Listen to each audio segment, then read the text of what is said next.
जय श्री कृष्ण। मित्रों आ जे फल तमने देखाय छे ते फल आ औषधि बधी औषधिनी माता पण कहेवाय छे। स्वाद में थोड़ू तुरु अने कसेलू होय छे। आ हरडेना फल अलग अलग घणा प्रकारना बजार में तमने मळता होय छे। खास करीने जे आ फल तमे जुओ छो ते नाना बाळको माटे उपयोग में लेवाय छे।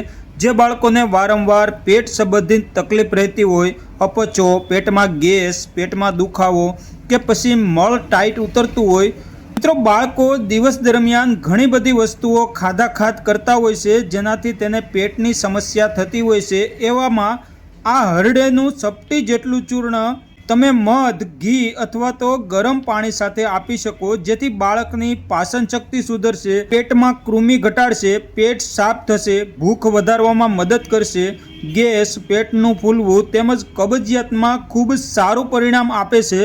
1 वर्षथी नाना बाळकोए वैद्यनी सलाह लेवी अने तेनाथी मोटा बाळकोने चपटी मात्रथी शरूआत करी शकाय। जय श्री कृष्ण। राधे राधे।